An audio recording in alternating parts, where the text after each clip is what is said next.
Ever since I got to college 2 years ago, people have been telling me things like, you need to get a job, or you need to get an internship, or you need to shotgun this canned vodka, which is a weird thing to do at 9 a.m. on a Tuesday. And even though most people learn to regulate their drinking during college, at frat parties, people just seem to care a lot less, and everyone just kind of goes with it. And I gotta be honest, as someone who doesn't drink or party, that environment can be a bit much for me, especially when the house gets hot as hell and you're stuck there standing buns to buns with a stranger when you're just trying to get out of the crowd. The speakers are blasting, everyone's sweaty and musty. You got a friend who's getting in your face going like, hey, just stop for a second, okay? Feeling a little bit overstimulated, okay? My college has 3 of America's largest frats, and if you go on their website, they're always preaching stuff like becoming a man of character or experiencing growth that lasts a lifetime. But let's be for real, they just don't have that kind of reputation. There's just so many movies and TV shows that portray frat guys as these hyper-masculine meatheads who take advantage of people, and they're just kind of all-around douchebags. You know, like a Chad does what Chad wants type of vibe. And it's not just the movies where the reputation sucks either. Like look at Pi Kappa Alpha, which is one of the most controversial frats on my campus. Pike is great about throwing parties, but I've heard they're always trying to start fights. They're all really hot, but super awkward. One of the brothers gave me mono. Seriously, the allegations have gotten so bad that people call them Pike Spikes because there's a rumor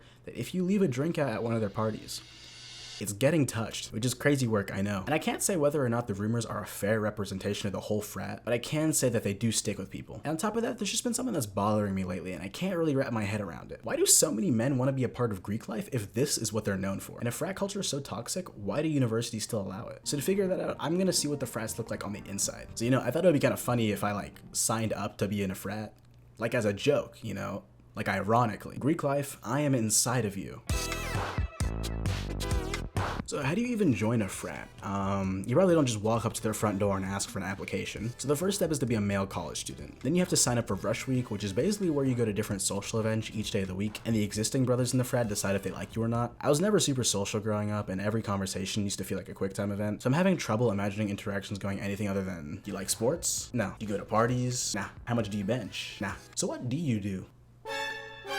And then you might get invited for an interview where they ask you stuff like if you have enough free time to be in a fraternity, and if you have a girlfriend, is she hot, what's her Insta. Welcome, gentlemen. Thank you for letting us have a little bit of your time. So we are Pi Kappa Alpha. When I went, they just started us with some presentations, and I was trying to blend it and act nonchalant, and they showed us this hype video edit that they made to promote themselves. But if you took away the context, I don't think I'd know if this was for a car company or a DJ set, or if this was a get ready with me video. But the visuals were kind of cool, so I guess I'll give it a pass. And if you somehow manage to get past all of that, then you can finally sign your bid and be formally accepted to pay up to $5,000 a year to join the brotherhood for the rest of your life. Okay, what? Okay, so you're telling me I'm paying you $5,000 a year to live in a house that smells like warm beer, and you're hosting parties in my living room every night? Look, I already paid $30,000 to go to this school. You don't have to make me feel worse. And to anyone who is in a fraternity who's watching this video, I had no idea you guys were paying to be there. And look, from a business perspective, it does make sense. Big organizations need money to exist. But why would someone pay to be in that environment? Being a student is already expensive, so why would you pay to be in a so-called glorified club? I think it's because frats have gotten really good at selling the idea of brotherhood. For 200 years, they've sort of specialized in making young men feel this sense of exclusivity that you can't get from any other club or environment. Their whole recruitment process is supposed to make you feel chosen, and the fees at the end are supposed to make the end result worth it. Because if it's more expensive, it's gotta be better, right? Duh, is this guy blowing in from Stupid Town? And for some guys who are still trying to figure out who they are, it makes sense to give someone a paycheck in return for belonging and a feeling of identity. And I'm the exact same. I've been doing this YouTube thing since I was little, and it's evolved and grown with me as I've changed as a person. If I could give someone a little bit of money to figure out exactly what type of content I'd be best at making, I might take up that offer. And I'm only 19, so I'm not gonna pretend like I have a solution that's better than what the fraternities are offering. But the promise of transformation is very intentional, and it's structured all the way from the top to the bottom. So Steve Mitchell is the CEO of Sigma Alpha Epsilon, and it's one of America's biggest frats with over 350,000 members. If you go to their website, their whole spiel is about transforming you from a loser chud into a true gentleman Chad. And I don't know about you, but that sounds really familiar. I just can't put my finger on where I've heard that before. Sales, business, finance, marketing, and the real world provides all of this for only $49 a month. Oh yeah. Now look, I'm not trying to say that joining a frat is the same as buying a course from Andrew Tate or trying to look smacks like Clavicular, but they do use similar strategies to appeal to young men. For 3 days, I spammed a combination of Adderall and methamphetamine for appetite suppression. Are you lonely and unsatisfied with your life? Give me $500 a month and I'll turn you into a man that people respect. Of course you can trust me. Can't you see this Lamborghini I just rented? The Frats just figured out how to package it in a way that feels legitimate and appeals to college students. And it definitely works. I went to some of their presentations so that I could formally join, and they do not skimp out on their image. I feel like I stick out so bad. It's very surface level, you know, it's like what you see on their website. That's basically what they're promoting to you. Everyone's fully suited up because they want you to know how professional they look, and that image is their main sales tactic. They need you to believe that they are men of character, or else how can they teach you to be successful? And just to be clear, I'm not implying that they're all liars or bad individuals. In fact, most of the people I talked to were pretty chill, but because their whole brand is built around their image and their loyalty to each other, protecting the brand can sometimes be more important than addressing real issues. And it can even lead to people sweeping things under the rug when bad things do happen. Now, about a week ago when I first started working on this video, police released body cam footage from an alleged hazing incident that happened at the University of Iowa in 2024. 56 people were found in the basement of a frat house shirtless and covered in what I'm hoping is just food, and some of them were even blindfolded. Yeah, how do you even find yourself in a situation like this? Hey, at least this guy seems happy to be there. He's smiling a little bit. So apparently the fire department got called in to check on a fire alarm, and when they got there, they found all of these dudes just standing there in the basement. Mind you, all of these people have paid to be here, but I bet there wasn't a lick of information on the website saying that they'd have to do something like this. Imagine hearing these guys talk about all the jobs you're gonna get, and how employers are gonna be begging to hire you. And then the first thing they do is stick you in the basement blindfolded, standing buns to buns with a stranger. I don't want to be buns to buns with a stranger. Stop making me do it. So these rituals are called hazing, and they can be all sorts of things, ranging from being a brother's personal servant for a couple months, all the way to whatever this is supposed to be. It's supposed to wear you down physically and mentally so that you can prove your loyalty to the brotherhood. Brother, I just coughed up my rent money for the next few months. Is that not loyal enough to you? Now, I know at first a lot of you guys are probably thinking, oh, that could never happen to me. And yeah, you're probably right. Most people don't live their lives in fear of being hazed every day, but you'd be surprised how normalized the behavior can feel once you're actually doing it. Technically, hazing is illegal in most states, and every frat is going to say that they're against it, but it's still being practiced behind closed doors. Like, do you see how everyone's quiet and refusing to cooperate? It's really easy to assume what you do in that sort of situation, but it's very different once you're actually doing it. Like, you gotta remember that everyone's made tight bonds already, and they don't want to look like the one guy who betrayed the brotherhood. We also have no idea how long these guys were down here for, but there's also probably some pressure just to see it through to the end, you know, like some sunk cost fallacy. And now that this footage is going viral, you know that these guys' friends and families have all seen this. Like, imagine being one of those dudes, and like, someone asks you what exactly you're doing in this video. Like, imagine you're trying to explain that to somebody. Also, when the officer asks what's going on, the guy who like seems to be in charge answers, "Celebration. You know what I mean? Celebration of what? Of life." Okay, sweet.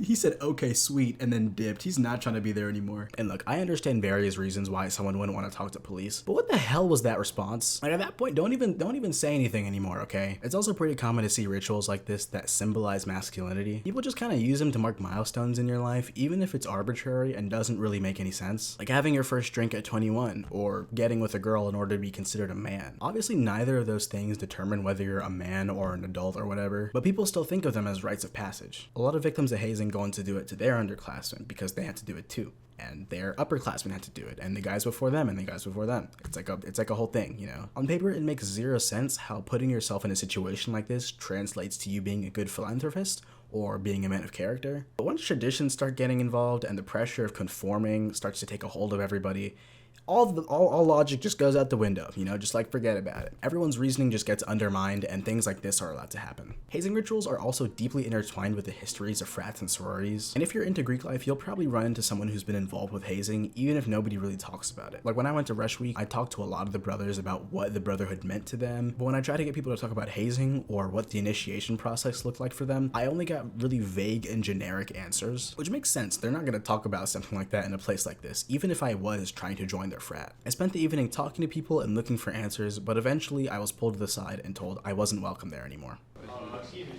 What's up? Yeah, this is like private event going on. Okay, gotcha. Now, I still have no idea what I did to tip them off, but something tells me it has to do with the microphone that was sticking out of my shirt. And of course, no one wants to talk because universities take hazing in situations like this very seriously, and they can shut down an entire fraternity on their campus if they get caught. But why do universities allow frats and sororities to use their campus if they know the risks that they're allowing? It's not like they don't know how common hazing is, since more than half of all pledges on college campuses admit to have being hazed at one point. Like back in 2024, a frat at my school got banned for 10 years after getting caught hazing their pledges. And now, even though authorities didn't release details on this case, why not just shut it all down if you know how dangerous it can be? It's mainly two things, and lock in for a second because the second reason is a little bit more complicated. The first thing is money. Frats and sororities make so much money for universities, and even though most frats are technically considered non-profit organizations, thousands of alumni funnel money back into their college way past graduation just because they love their school. And when you have that sort of community that continues to donate well after college, that's no longer a gift or donation. That is a genuine long-term investment for the school. Those donations make a fat chunk of the university's earnings, and that's not even the main benefit. Well, it actually is the main benefit for the university. They're big and greedy, that's all they really care about. But the second reason is that Greek life is really good at making students active and engaged in their community. Because apparently they do more than just throw parties and get drunk all the time, which might be a big shocker to some of you, I know. But when I learned about how much philanthropy these organizations do, my perspective did change a little bit. And it's not just about giving away money, but they do community service and they help sponsor events as well. They also do a lot of social events at school, and so for a lot of people, that's what makes college fun for them. They also get to do this dance at people.